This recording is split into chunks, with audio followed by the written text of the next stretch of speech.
Hi everyone and welcome to another live ukulele lesson with me, Matt Stead. I hope you're all keeping well and getting in the mood for Christmas. We're into December now, so we're going to start getting a little bit Christmas mad here over at Learn Ukulele. I hope you're all doing well. Let me know how it is where you are. Dark and rainy in Switzerland, apparently. Oh my goodness. Hi guys, hi Iron Essence. Hi Victoria, hope you're doing well. Tea and dark chocolate bickies. Oh, that sounds amazing. Wow. I've gone back to my inner child. I've just got a glass of milk. So yeah, a bit boring for me, but it's all good. I have started the chocolates already though. So hi Leslie.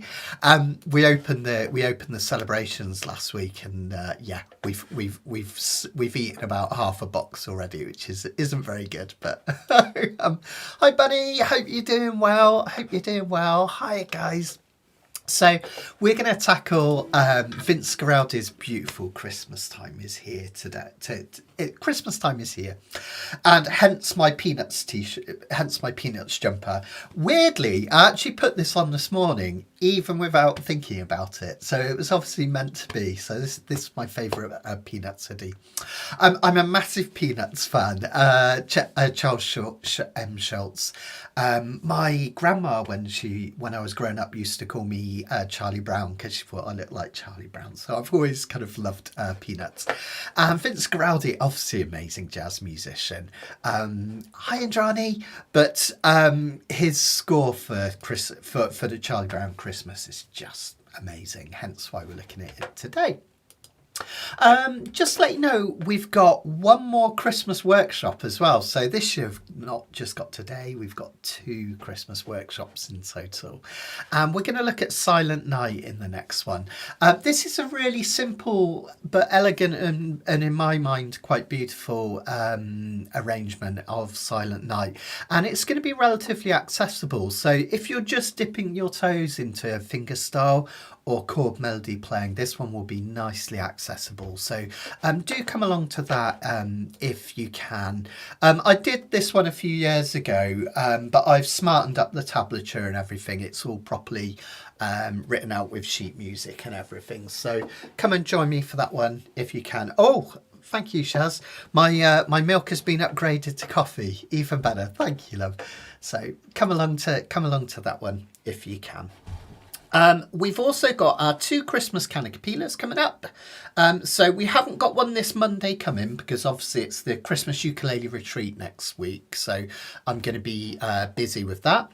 But I will be back the week after that with 2 more canacapilla Christmases where we'll be playing songs out of the Christmas songbook as well. Thank you so much to Karen for all your work on the songbook. It's looking absolutely terrific.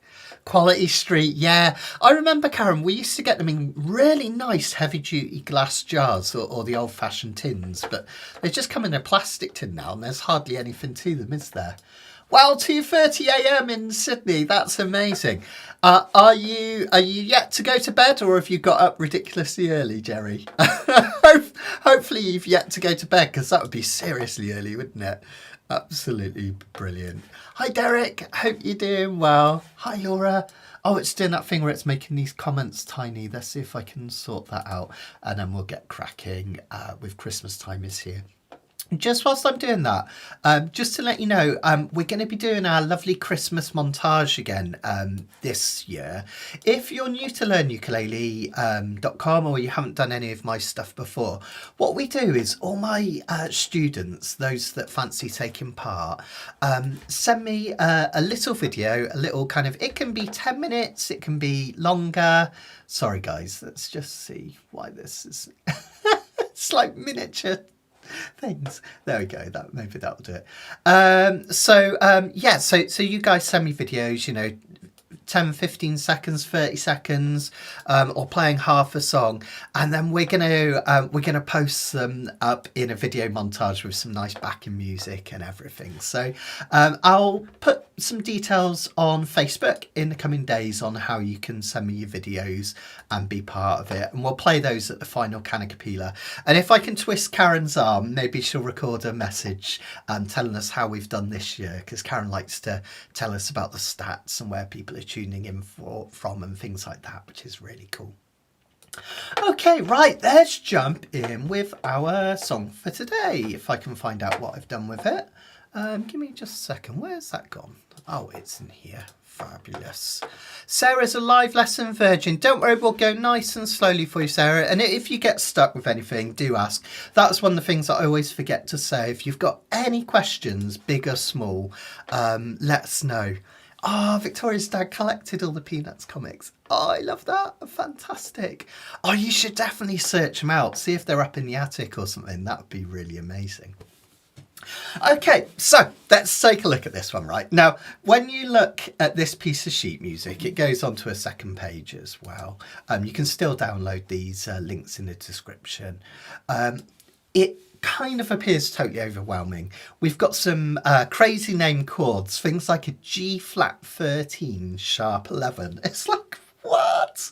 Vince Guaraldi was one of those musicians on piano that would do these really big extended chords. So you know how most of the chords we play are made out of 3 or 4 notes? He would play chords made out of 7 notes and all sorts of funky stuff going on.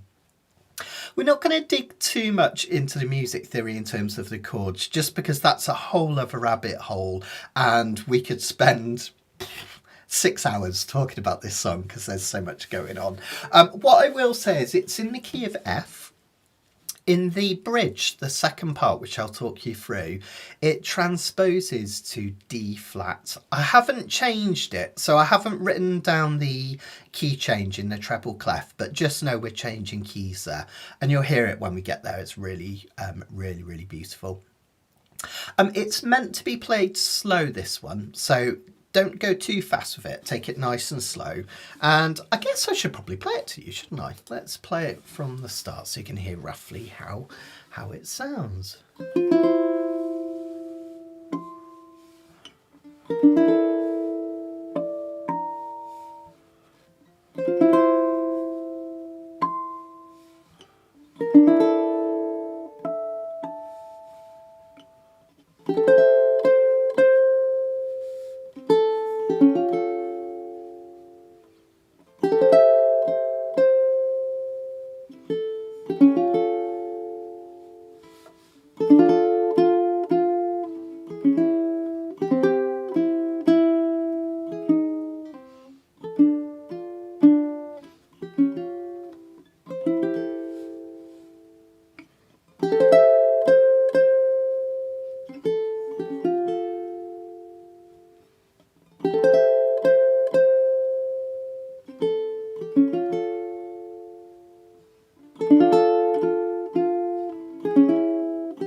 Forgot where I was. Oh yeah, it's because I've got to change the page. Sorry guys.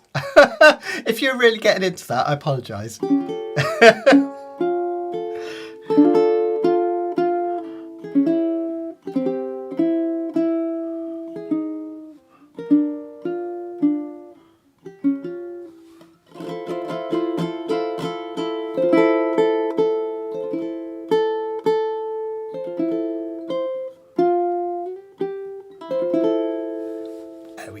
I added a little bit extra on the end for you.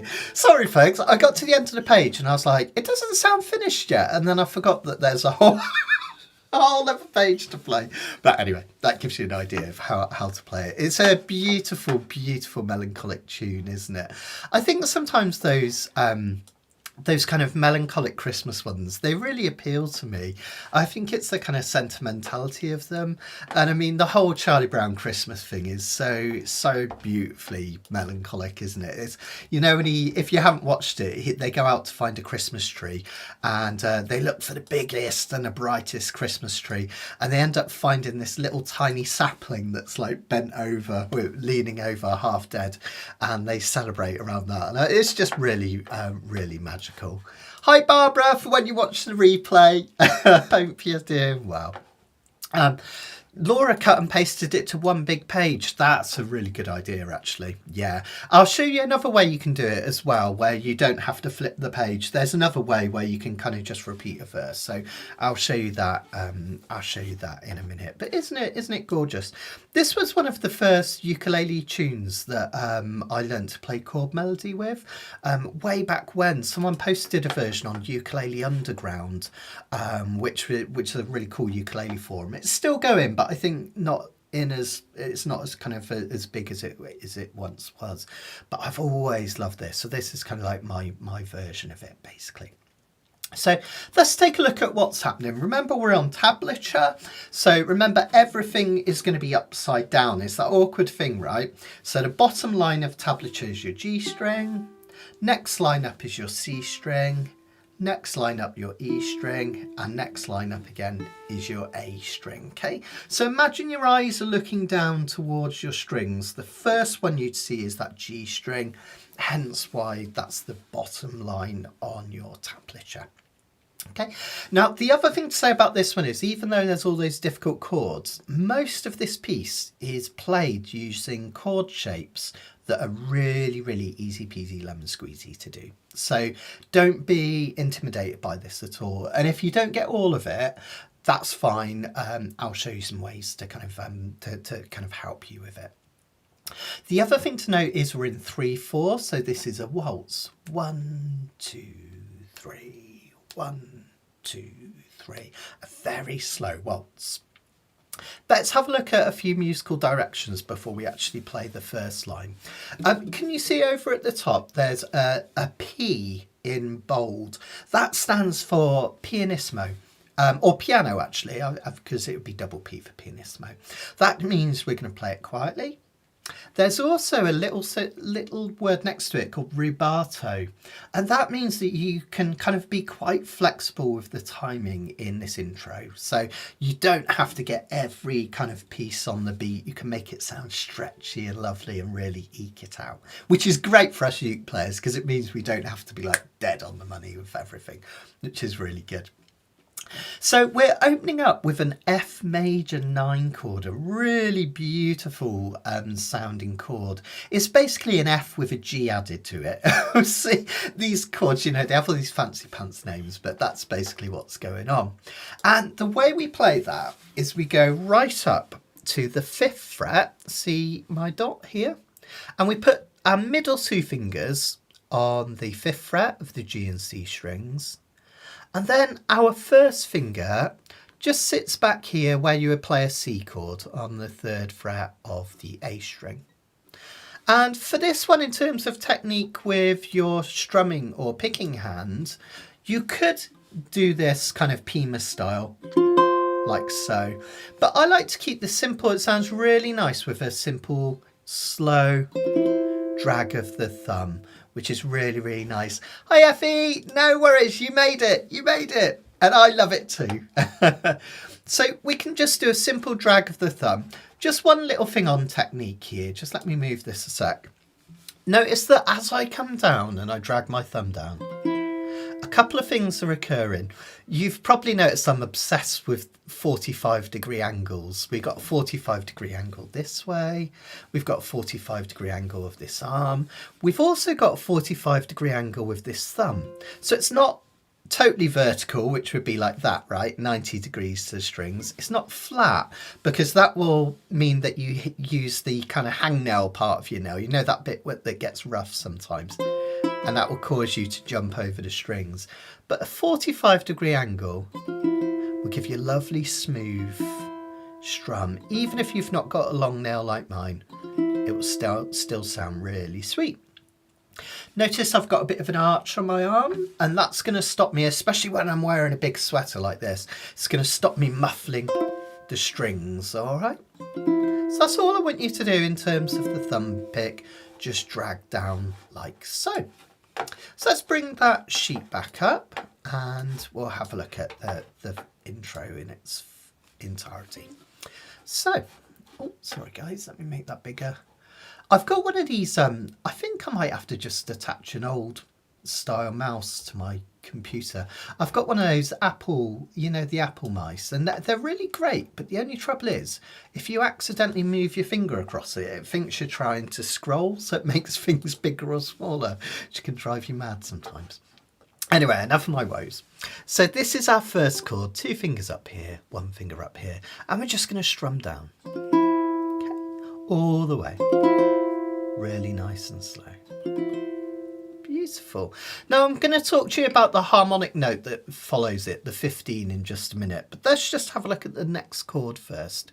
We're going to go down to this C13, which is really beautiful. Now a C13, when you get these long notes like a 9, 11 and a 13, it just means we're adding extra notes on top of the chord. And on piano you'd reach really high up to the higher notes. But on uke, you can think of a C9, the 9th, you can think of as adding the second note. So we'd add to turn a C into a C9, we'd add a D. To turn a C into a C11, we'd add an E, which is, an F, which is the 4th note. And then to turn it into a C13, we'd add the 6, which is an A. So basically, it's a bit like a C with an A added. We end up with basically this lovely shape here anyway, like so. It's gorgeous, isn't it? So ring finger up at the 3rd fret of the G string and this one down here. There we go. Really, really sweet, isn't it? Okay. Wayne's just had a question, just saying, should the 4th string remain open with the F major 9? If you really want the sound to that 9th, yeah, you could do that, Wayne. You're quite right, because to add that G into the chord, you get that sound. It can sound a little bit discordant to my ears, which is probably why I've just neatened it up by adding the C note up top. But yeah, you could do that to make it sound really, really jazzy and Vince Guaraldi-esque. Absolutely, Wayne. Absolutely. Okay, so that's this chord. And then we come back to C13. We go back up to this chord and back to that C13. Okay. Now let me show you those lovely harmonic notes. Those harmonic notes on your uke are these ones. They sound almost like really angelic or like little bells ringing out, don't they? They're really, really beautiful. Let me show you the technique, but just be aware these are like probably the most or one of the most trickiest things you can do on the ukulele. So don't worry if you don't get them straight away, but just have a go at it and see how you get on. And let me show you how to do it. So first of all, we just talk about how to do a harmonic. What we do is basically we need to almost trick this string into playing a note that's an octave higher than it should be. It's like teasing out a note.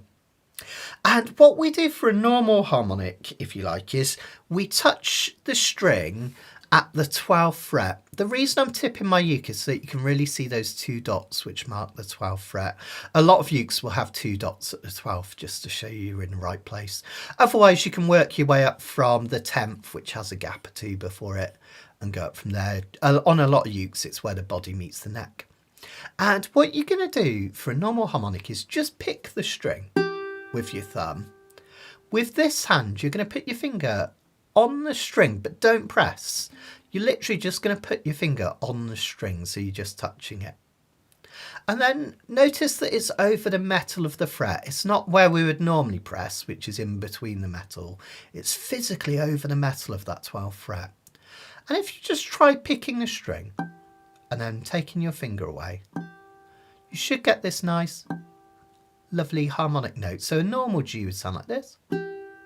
With the harmonic, it's really pretty, isn't it? You get those lovely overtones. Now, if you take this finger away too soon, you'll just get the normal note. If you push down, you won't get much at all. So just touch the string and then take it away after the note started to ring. It'll take a bit of experimenting to get that sounding really neat. Hi Jeffrey, good to have you here, mate. Hope you're doing well. Hope you're doing well. Now, Fran's just saying, should we play a high G uke? You can. These harmonics will still work with low G, Fran. If you've got a high G handy, go for it. But this will work with a low G as well. And all the melodies on the E and the A strings, so it's only the odd bit and pieces that'll sound different. So yeah, that's amazing. Effie's got the harmonic. Whoop, whoop, whoop. Let me know how you get on with that. Let me know if you get it yourselves, guys. Okay. Now, let's try a one-handed harmonic. These are, it's like ratcheting up the level, right? This is getting super tricky stuff. What you can do is with your right hand, or whichever hand you pick and strum with, in case you're left-handed, you're going to put your index finger, okay, and you're going to touch that 12th fret of the G string. This works with any string, but we'll try the G string first. If you've got a high G, perhaps try this on the A string, just so you don't, so that it comes out nice and clear. And what you're going to do is you're going to place this thumb on the string. Place this finger on the string. This thumb is going to sit 2 or 3 frets back. It could come further back, but I find this is comfortable. Now here's a trick, right? What you've got to do is pick with your thumb and then lift off that finger. Now exactly the same thing applies, right? If I lift this finger up too soon, I'm just going to get the note. If I press too hard with it, it's going to muffle. But if I just touch it and then remove it, I'll get this lovely harmonic note, which is really gorgeous, right? You could do it on any of the strings. You could do it on the C, any of those strings. It's really lovely. It does remind me a little bit of those supermarket tannoys. Do, do, do. Clean up on aisle 13, please. Do you know what I mean? But it's great. It sounds really, really lovely. So just take a minute just to have a little go at that. I'll bring the close cam back up and show you again in a minute. Christmas time is here, Tim. Hope you're doing well. And well done for getting up at 5:51. I am incredibly impressed. Karen says the one-handed harmonica is easier if she uses her index and baby finger. With her thumb, she usually misses. So if you are doing that, that kind of means you'll use, I think, your finger this way. And then I guess you're using your little finger like that. I find that quite tricky, but, yeah, that's it. But if you want to do this one again, let me come in really close. So remember, over that 12th metal fret, really important, thumb just behind and pinging out. Lovely. Yeah, fantastic. Shelby in a nerd says he measured the distance from the 2nd fret to the 14th and between the 14th and the bridge, and they're equidistant. That's exactly right. It's teasing out something from what we call the harmonic series is exactly halfway along your fretboard, basically, which is cool.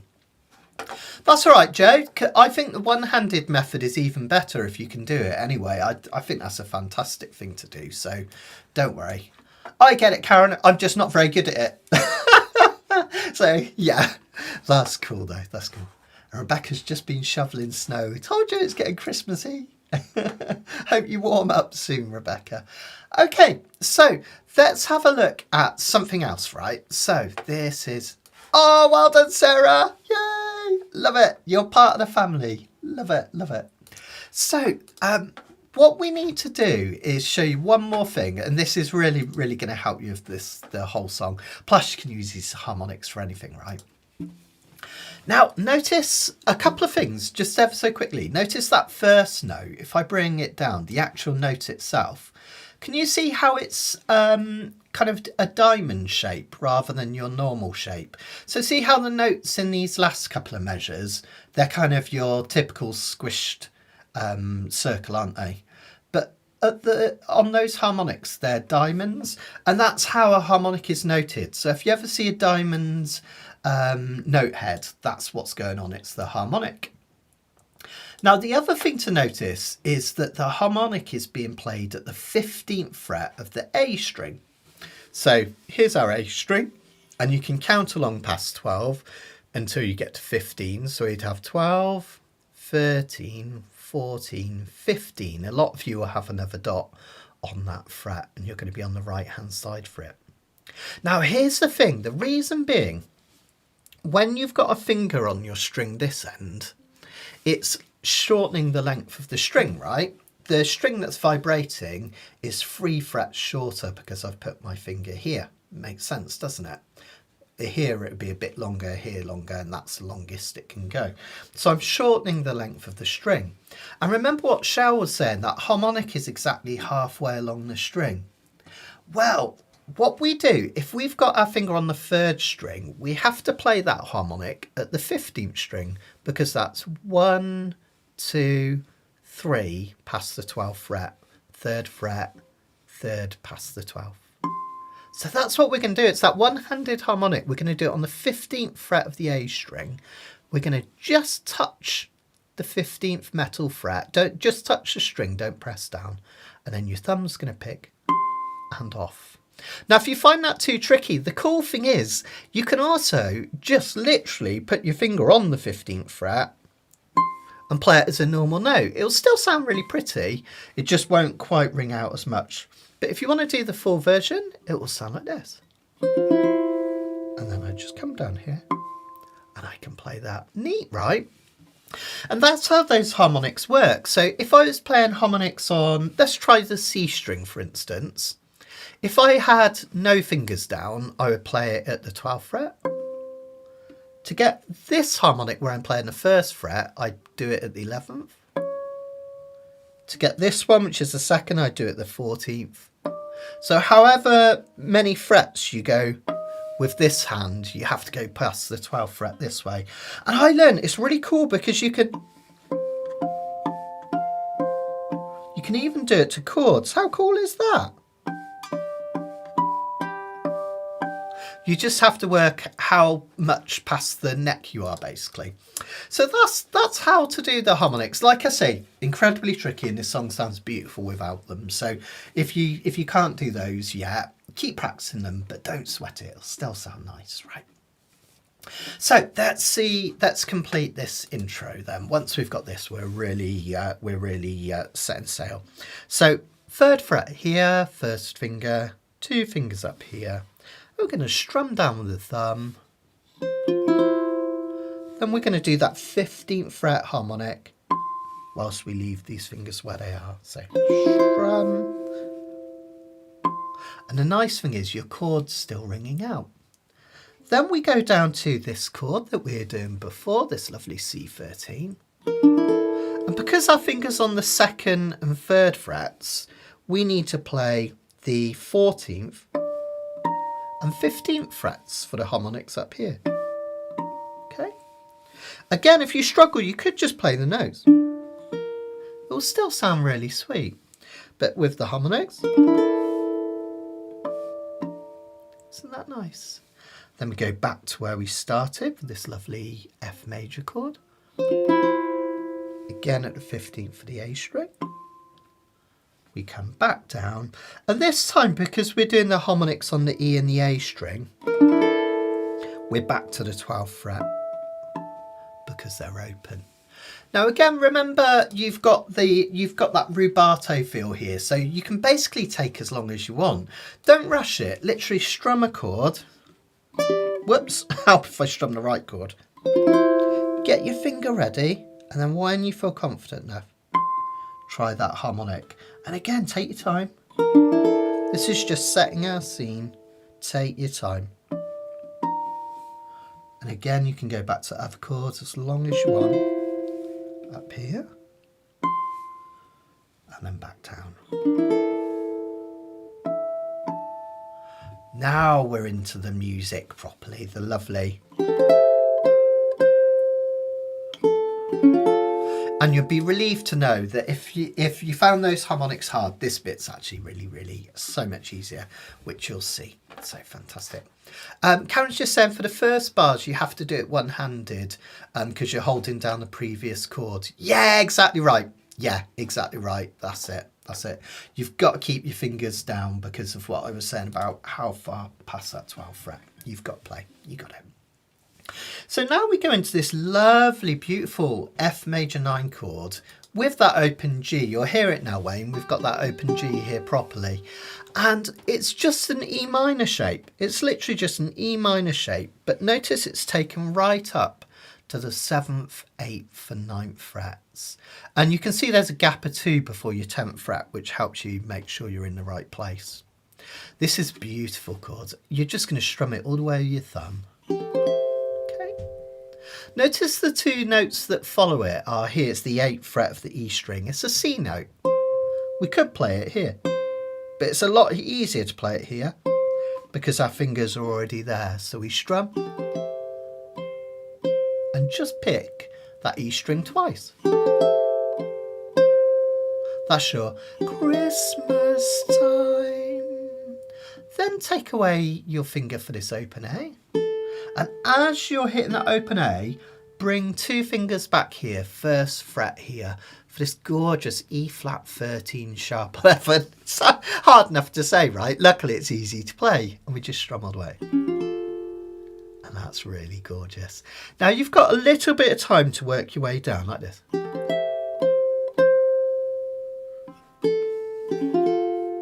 Okay. And then you just repeat it again.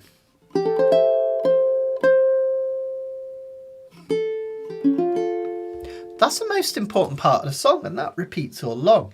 It's really beautiful, isn't it? Really gorgeous chord choices.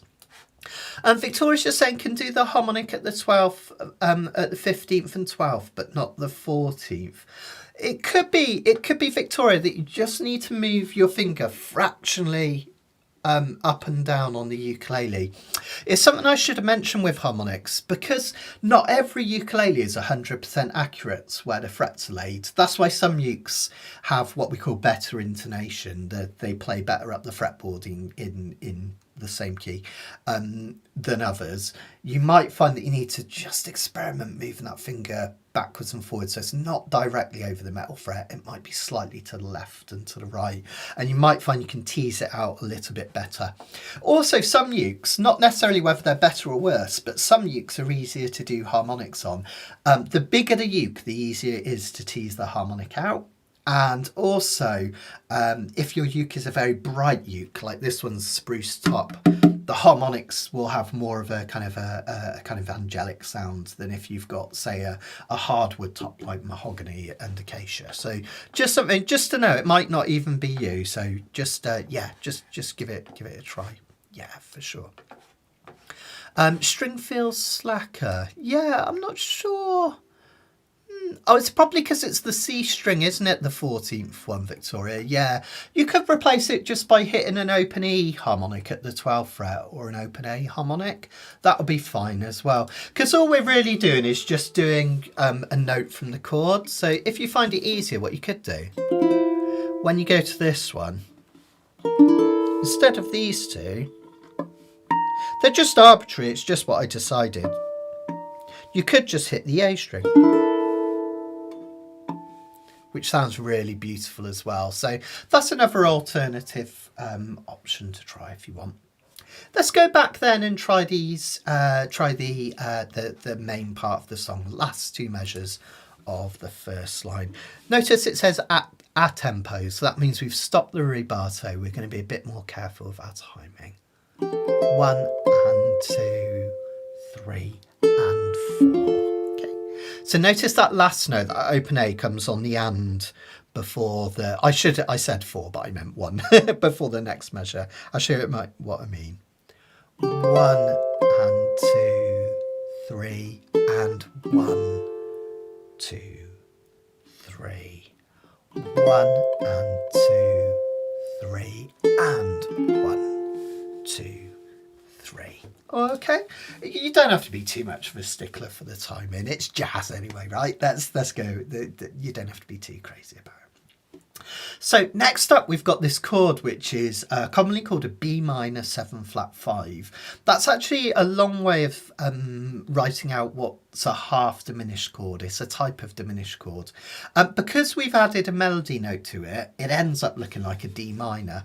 The underlying chord, if you played it the full way on piano, would have a load of extra notes. That's why we still call it the B half diminished, because that was what it's intended. But for us, the good news is that's way easier, right? All we need to do is this D minor shape, like an F with this finger on. We're going to strum that all the way because we want this A melody note. Okay. And then your finger's in the right place for these two F notes, the two ones that follow it. Like that, okay? Then we go up to this lovely B flat minor chord, partial chord. We're just going to strum the top 3 strings. Really unusual sounding chord, this one. Really kind of cool sounding. Nice, isn't it? Okay. Now, for this one, just make sure you really dig in after you've hit that E string, because that's the melody note, that F note on the E string. Sorry, the open E, I'm being daft. And what I do to that to make sure I do it is as I strum down my thumb, I actually rest it on the A string. It stops me accidentally playing it, and it makes sure this open E comes through really clearly like that. Okay, all right. So from that B minor chord, which looks like a D minor, it'll sound like this.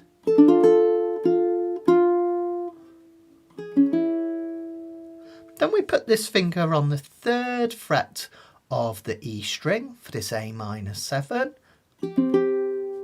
and afterwards just take it away for the 2 open E's. That's the 2 zeros. Okay, I'll put that together from that D minor shape.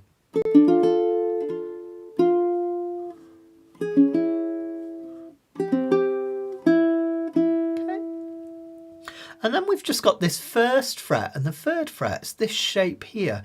It comes from a fuller chord, but we only need these 2 notes because we're only playing the top 2 strings.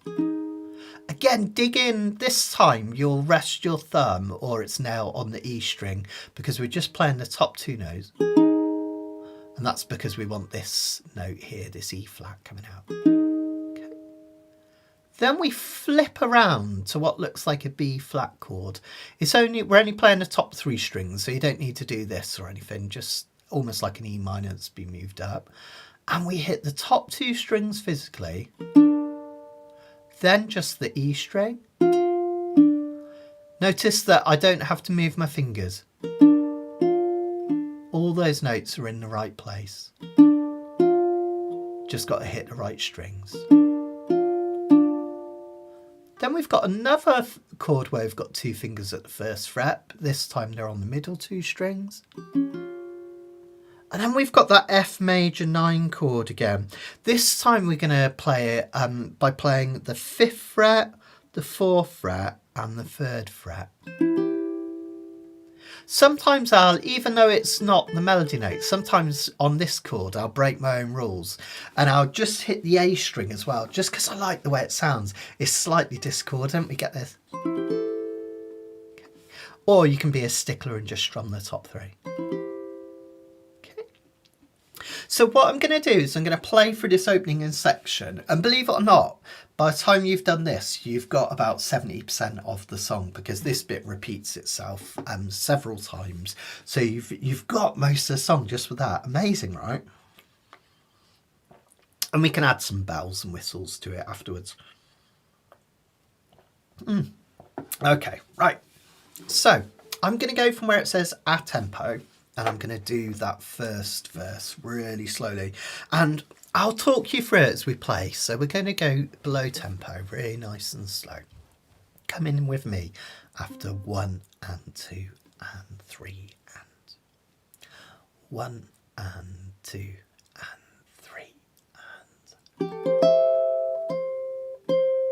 and open A, and back down here. Lovely. Then back up to that E minor shape, look for 7, 8, 9. Open A, down to here. Think D minor here. 1, 1, 0, use 2 fingers. 0, 0, 3. Just 2 fingers on this next chord. And then think B flat shape. I like to use a little bar here, but you can use 2 fingers as well. And then E minor shape a little bit further up. Let's try that again. 1, 2, 3. Open A and down to 0, 1, 1, 0. We can do it again up to that E minor shape. Open A and back. D minor shape.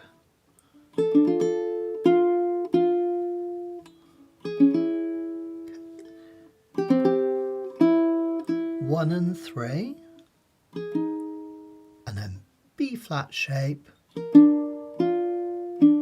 bar that first fret, middle 2 strings, and up to that 5, 3. 5, 4, 3 chord again. Isn't that lovely? That's most of the song, guys. It really is that's well, it's not simple, is it? But it sounds beautiful. You can do it with practice for sure. Absolutely. I'm just going to pause briefly, just take a couple of sips of coffee so you can have a little practice through that first section on your own whilst I'm slurping away.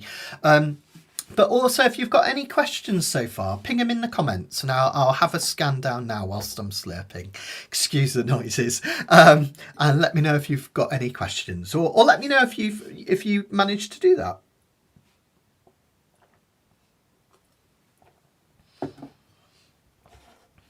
I'll just bring up our next live lesson as well for anyone that's just watching and not practicing. This one's going to be exactly 2 weeks' time. Fantastic. There we go, finished my coffee. No more slurping. Sorry, guys. This is very rude of me. Well, it's a bit thirsty. No worries, Leslie. Hope you enjoy it. And yeah, hope you had a fantastic Thanksgiving and you're enjoying the start of the Christmas holidays. Okay, so that's the opening section then. Let's have a look at the bridge. This is the next part. Now this is where you'll kind of sense a key change here. Most of the opening section you can think of as in the key of F, and you can kind of tell that if you look at the treble clef, because there's a little flat next to the treble clef. Every key has a certain amount of sharps and flats, and F is the only major key with 1 flat.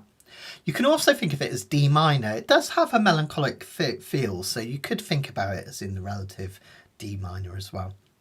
Well, here we're going to D flat, so we're changing key completely, which does mean we get some really interesting chords thrown up. Lots of D flat majors and G flat 13ths rather than F majors and C 13th. Luckily, they're not too bad to do, and I've got some ways to help you. So let's take a look at it. First of all, we've got this D flat major 7. This is a really beautiful chord. Now, you might have to look really, really carefully at this one. If you were to zoom in, and I think I can do that, can you see how there's a little 3FR next to it? So you've got the chord shape there to help you, but we're actually playing it at the 3rd fret. Okay, now I've got a couple of ways to help you with this one as well. This makes a really nice C major 7 as well. You can play C major 7 like this, but notice it has a different sound because of this low C in it. But if I do this, it has a kind of more of a crunchy chord. The notes are all close together. It's still the same notes, just in a different order. This note here is C, same as this one. This one here is, we've got an E, which would be the same as open E. We've got a G, which would be the same as this G. And then we've got this B, which makes it C major 7. So a lovely, gorgeous end chord. Now, of course, if that's a C major 7, if I was to move it up 2, I get a D major 7, right? And what we've got is in between, we've got a D flat major 7. So we're going to do that shape at 3, 4, 5 and 6. Now here's the cool thing, right? If you find that really tricky because you've got to get this little finger up, there is an easier way. But just to help you with that first, what I do, sorry, I've got sweaty fingers, it's got a bit warm in here, but I haven't got a very nice t-shirt underneath this, so I don't want to take it off. You don't want to see my holy t-shirt. What you can do is if you just get these fingers in first, like an E minor shape, you'll be used to doing that from playing E minor, right? And then you can just add that little finger up over the top. Remember that straight arm, really important. 45-degree angles, and try and keep a nice arch so none of those fingers are flattening down on the fretboard. But if you really struggle with that, what you can do is, it's absolutely perfectly fine. Just play the bottom 3 strings with the E minor shape. There's a slight difference versus, okay, you're just missing this C note. But it can be done. So if you find this really tricky, just play 3, 4, 5 on the bottom 3 strings like that, and you'll be right as rain. Now, the next bit's actually, it's way easier to do than it looks. It's just thinking about using the right fingers and experimenting a little bit. So we've just done that one, that lovely D flat major 7. Now notice the next note is the 4th fret of the E string. Well, your fingers are already in the right place, right, from the chord. And the 3 that comes up next, the C, your finger's in the right place as well. Then we've got this really unusual chord shape, which looks like this. We've got 1st finger on the 3rd fret, 2nd finger on the 3rd fret, but up here on the G string, ring finger here on the 4th fret of the C string. Now, again, it looks a really tricky one because you've got 2 fingers on the same fret and it looks like it's really hard to do. But if you come from this shape that you had down before, notice this finger's in the right place. You just move these 2 back here. And then you repeat that, exactly the same again. Only this time we play the 4th fret rather than the 3rd. And we go to the chord. I just put that together, so this is measure 13. 1, 2, 3.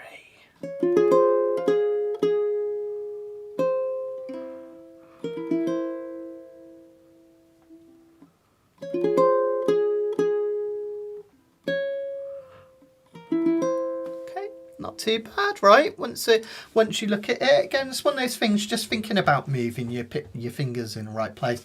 And if you forget any of this, remember, you can watch this video back as many times as you want. It's completely free to watch it as much as you want. So you can always go back and just rewatch that in slow motion. Make sure you've got your fingers in the same place as me and copy it. So if you're struggling with the tab, that's another way of dealing with it.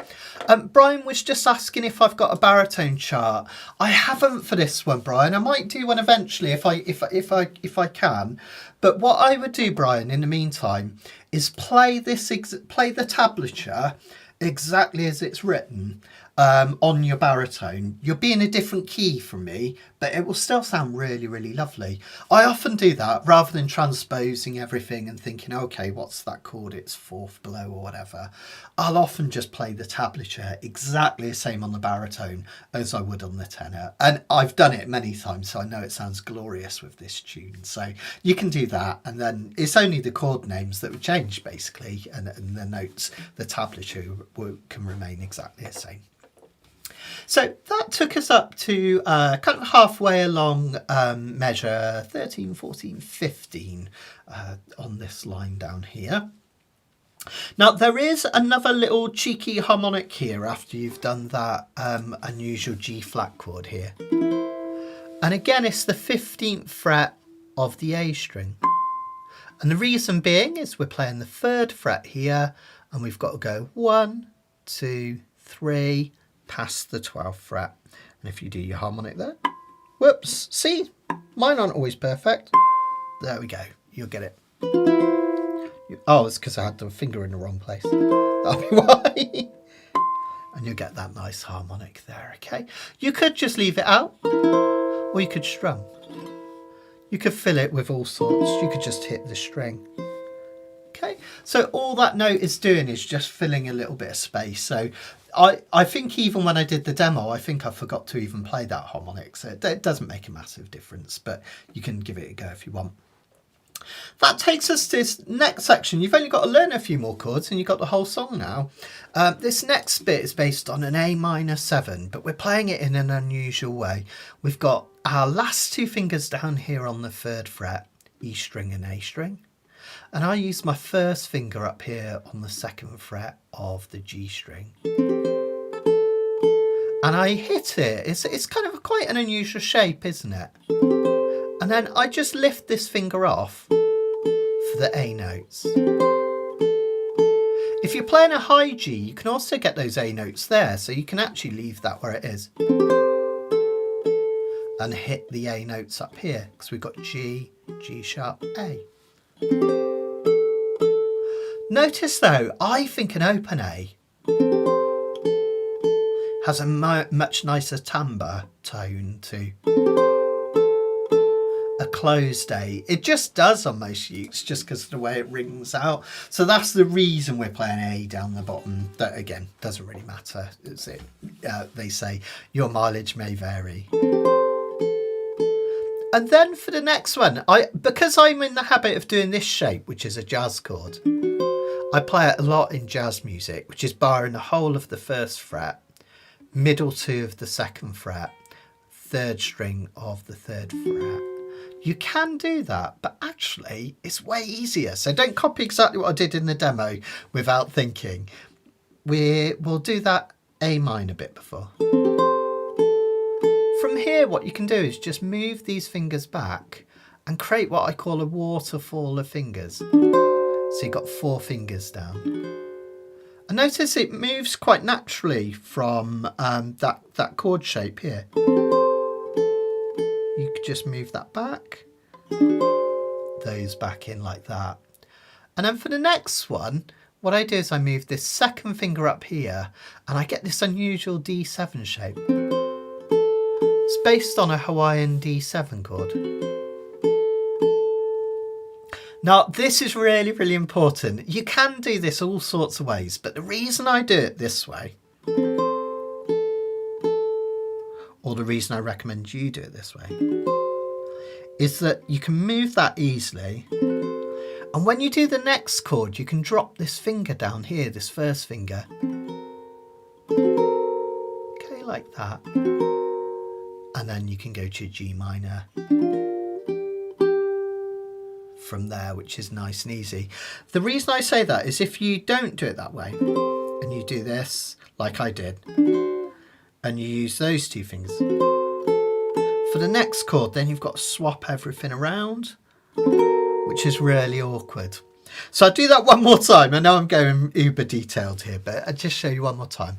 So these 3 fingers for the A minor, pull those both back and fill in the gaps. Move this one up and that one up. Then just put this finger down here. And then the bottom line, we've got a G minor 7, just like this, like a B flat without the note up top. You can add that G note there. If you're playing high G, you could also play the open G there. Like that. Either's fine, there's no rules. Get this D7 flat 9, which is based on this shape which looks like a diminished chord, only there's no little finger here. We just play it like a G chord that's been moved up towards your nose. Okay, like that, which is lovely. And then we can go to this C13 chord. We played it earlier in the song.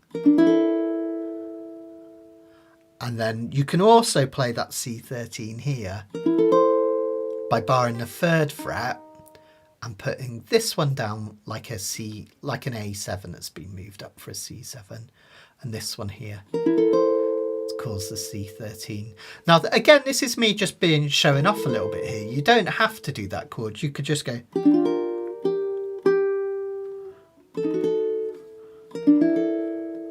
And that would be fine. But I just like the way it sounds when it resolves to this one.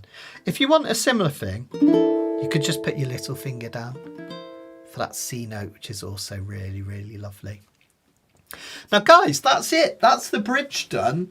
The next section is just a repeat of the start again. Da, da, da, da, da, with some extra bits. I'll show you what I've put in there just so you can have a go at that in just a second. But should we try the whole of this bridge section? Now, this took me ages both to arrange, work out, and think about how to move my fingers to play this. So this is the hardest bit of the song. And if you go wrong or you get completely lost, don't worry, just come back to the video, work at it a little bit at a time. And this is key to learning pieces of music. Go way below tempo. I always say it, don't I, in all my videos, play it slow and then bring it up to tempo. Well, this one's already slow, but slow it down even further so you're really comfortable with those shapes and timing. You could do it painfully, and it's absolutely fine to do that. So for that bridge, I might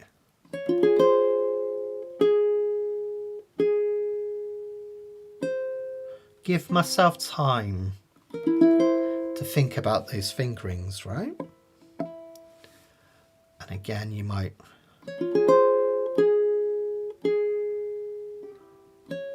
really slow. Sorry, I still got my fingers in the wrong place. Okay. And you can just piece it together like that. Let's give it a try that slow. Okay, so this is just the bridge from measure 13, third line down. Here we go.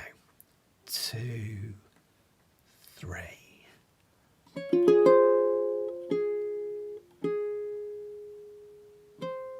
Then move these two up here. You can hit that open harmonic or leave it out, it's absolutely fine. Back to the shape we started on. 4th fret now of this A string, move these two fingers up again. Have a go at the harmonic if you want to. Then we come back, last 2 fingers, really important. Move back and fill in the gaps. These 2 fingers. First finger comes down. Okay, you got that? And then G minor 7.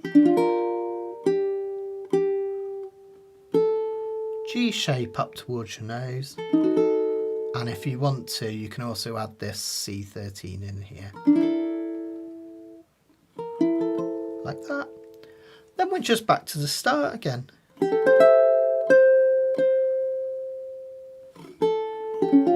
Isn't that lovely? That opening, that E minor shape up here.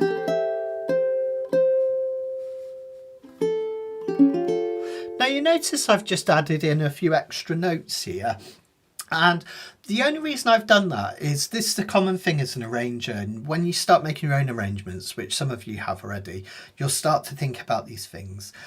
The only reason I've added a few extra notes on these chords here is that it just makes it sound different from the first time. Because remember, we're playing this verse through twice at the start. That's what those 2 dots on the thick line means there. So you repeat this verse. So when we're repeating it for the 3rd time, we don't want it to sound the same again, so we just alter it in different little ways, and there's all sorts of ways you could do this. And the way I've done it is just by what we call arpeggiating the chord. So when I hit a chord like this E flat 13, rather than just letting it ring out, which is fine, all I'm doing is playing the notes from the chord one after the other. And I like the way it sounds just hitting the bottom 3 strings, C string, E string and A string in turn, like this. I'll do it from the bit before. So.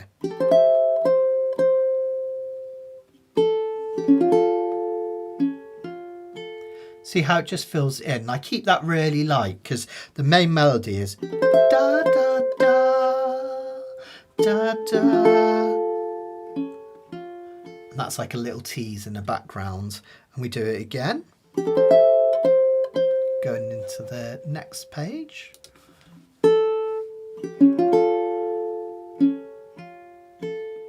Now, if you're super fancy pants and you really, really want to show off, what you can do is that those little arpeggiated notes, you can hit those as harmonics as well.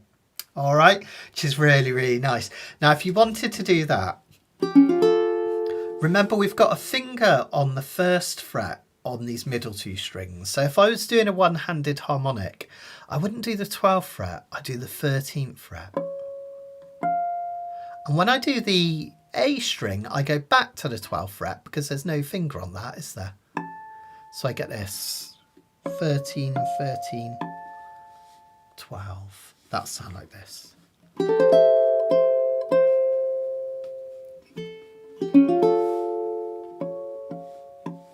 Isn't that lovely?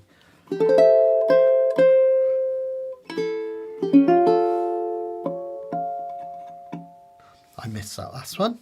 But again, you could just...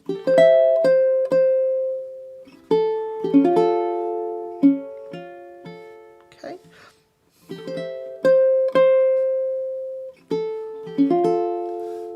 And then you've played this next bit. The B minor chord, just think D minor shape. Top 2 at the 1st fret. And then notice it says on this next bit, rip. That just means slow down. So we're going to slow down on this 1 and 3. B flat shape. Really slow now. Middle 2 of the middle 2 strings. And then finally an F major 7. I like to just play it 5 5 0 0, and I like to just shake this a little bit.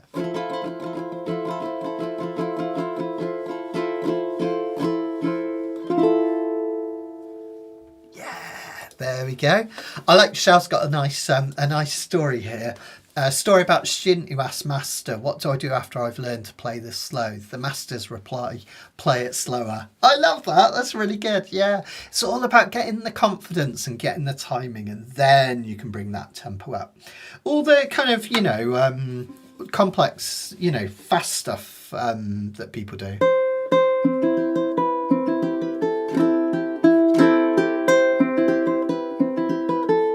All that stuff. When I learnt that, I didn't learn it as, I learnt that as.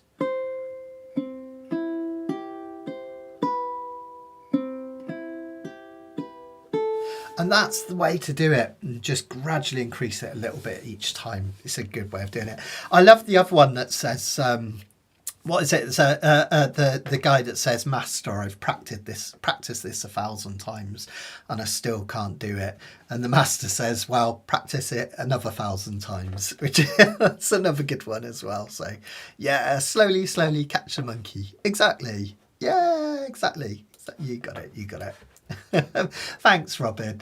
Now, at the end, if you want a little bit of fun, I'll show you in a minute that little jingle bells that sounds really lovely at the end of any song in the key of F. I do it at the end of River by Joni Mitchell as well. It sounds really nice. She does it on there.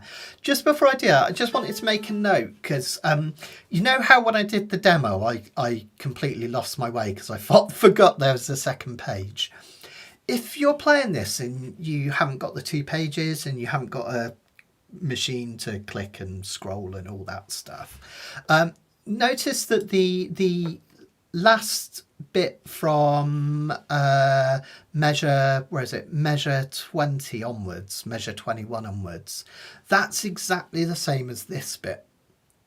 So if you want and you don't want to bother changing pages, all you do is you play down to measure 20, which is halfway along this line, and then you go back here where it says our tempo, you've got the repeat, and you just play that verse again.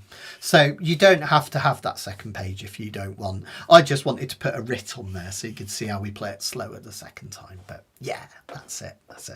What I'll do to finish off then, let me play this through one more time. I'll play it nice and slow, and you can try and join in on parts. You can join in for the whole thing if you want.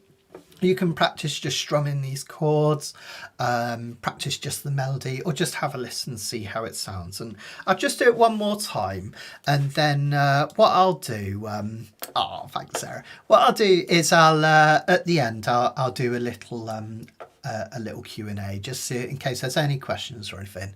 I'll stick around. So if you've got any questions, ping them over whilst I'm playing, unless you're playing yourself, and then I'll deal with them at the end. Okay. So here we go. Get those fingers ready if you're playing along for our intro. So 1, 2, 3. Harmonic. Do it again.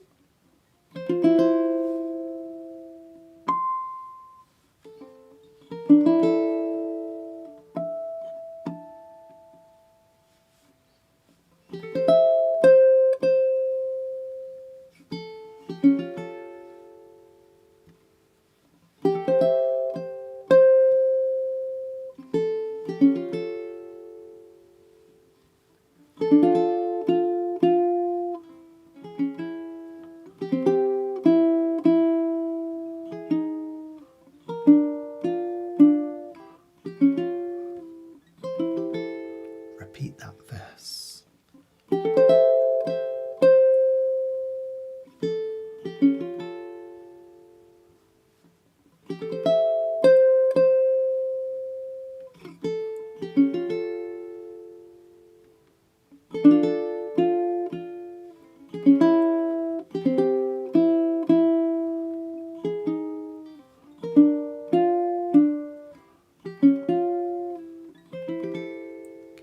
Move these fingers down.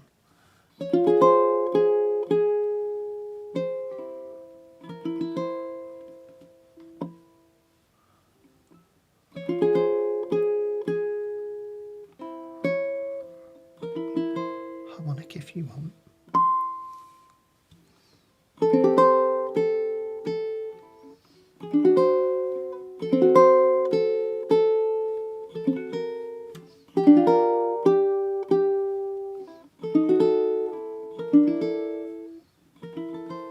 Just repeat that verse again. Then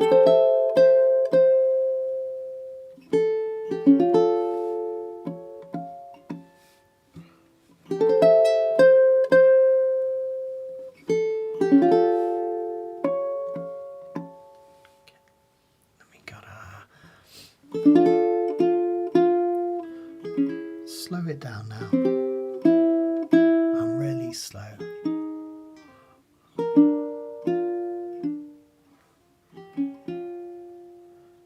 Shake it out.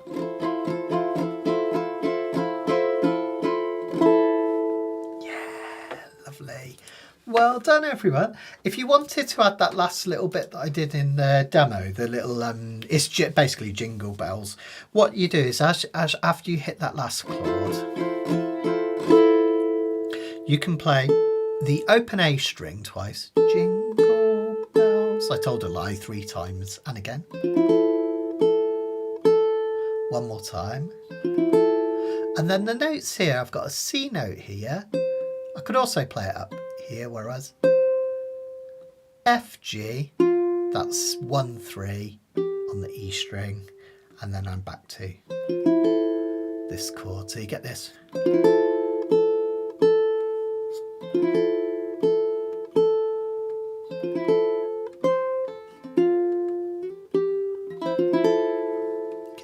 You could also play it up here.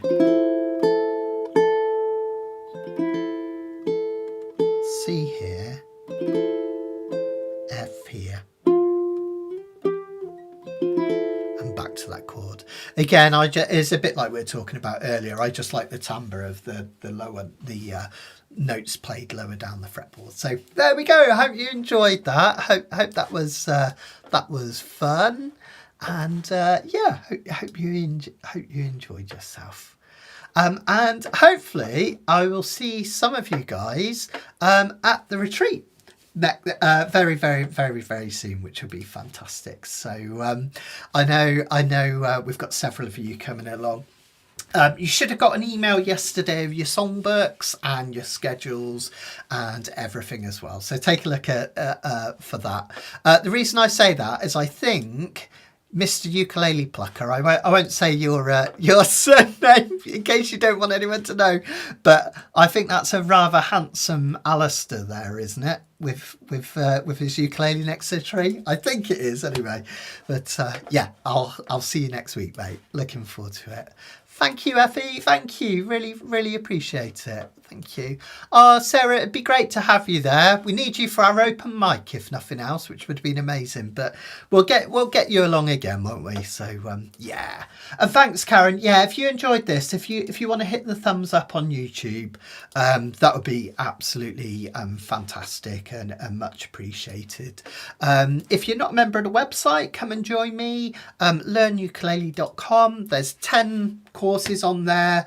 You get all the worksheets like for the one today at no extra cost. They're included in your subscription. You get video submissions, all the good stuff. So check that out, learnukulele.com, if you haven't. That's the best way to support me as well. Thank you to everyone that subscribed. Really, really grateful. We had a load of people over from the Black Friday promotion, which was fantastic. So lots of exciting things coming up for all you guys. I really appreciate it. Pam said, may have to join in from the car, driving home with a beagle through small Yorkshire towns and villages lit with festive lights. Oh, that sounds amazing, Pam. That sounds absolutely gorgeous. I love it. It's nice this time of year, isn't it? It's just fantastic. Get all those lovely Christmas lights.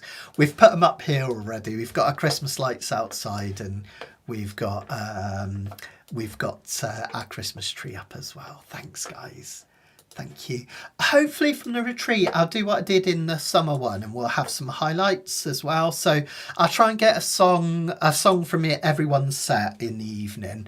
I won't do the whole set because some musicians don't like you filming the whole thing, which is totally fair enough. But I'll try and get the odd song here and there. I'll try and get a bit of the welcome jam as well. If you want to join in for any of that, or you just want to have a go at home, if you check out the Canacapila page, on the website, just go to live and then Canacapila Mondays. I'm going to put the Christmas ukulele retreat songbook on there with all our Christmas songs, so you can play along and join in. And we're going to use that for the Canacapila in a fortnight's time and the one after that. So we can do 2 Canacapilas before Christmas after that. So come and enjoy that with me. Thanks, Charlene. Thanks, Wayne. Really, really appreciate it. Thanks, Sarah. Thanks, Fran. That's really lovely. And I think, Fran, you've got a special journey coming up before too long, haven't you? Which is really exciting. So absolutely amazing. Just a little reminder that in a fortnight's time, we're going to have another Christmas special. This is Christmas special part 2. And we're going to take a look at Silent Night. And if you're a beginner or you enjoyed today, but it was a little bit on the trickier side for you, this is going to be perfect. This is a simpler chord melody in the key of C. Really simple C, F, G chords. Beautiful though, even though it's played simply. So this, if you're kind of just dipping your toe into fingerstyle and chord melody, this is perfect. But if you are more accomplished and you fancy the challenge, I'll show you how to take a dead simple arrangement like this and make it really, really pretty. So we can look at doing some more harmonics. We'll look at adding some extra notes and some little offbeat picks and things like that. So hopefully something for everyone at this one. So this is going to be in 2 weeks' time. Yeah, I hope you'll enjoy it. Well, take care, everyone. I'll see you the other side of the retreat. Whoop whoop. So I'll post some footage. I'll see you the other side, and if I don't see you before, I'll be back for another Canacapila a week on Monday. All right. Oh yeah, loads of treats to come. Laura, I forgot to mention I've got so many ideas for next year. You know how I'm doing courses? I've still got another couple of songs to add to the Beatles course, if anyone's interested. I've arranged them, I just haven't had a chance to edit the videos yet. So we've got another 2 lessons coming on the Beatles course. But then in the new year, I'm going to start doing another ukulele course. Which sounds crazy, I know, right? I'm on to 11, I think, but I couldn't resist, and it's going to be all about breaking the rules. So we're going to look at all the stuff on ukulele that they tell you not to do, like playing with a pick and playing with a capo and all these crazy things you can do. Maybe a bit of the James Hill chopsticks and all that. So we'll take a look at all that fun stuff. That'll be in the new year at some point. So keep an eye out for that. All right, guys. Well, take care. Much love, and I will see you before, hopefully. But if not, have a wonderful Christmas and happy holidays, and I'll catch you up soon. Bye, guys. Bye.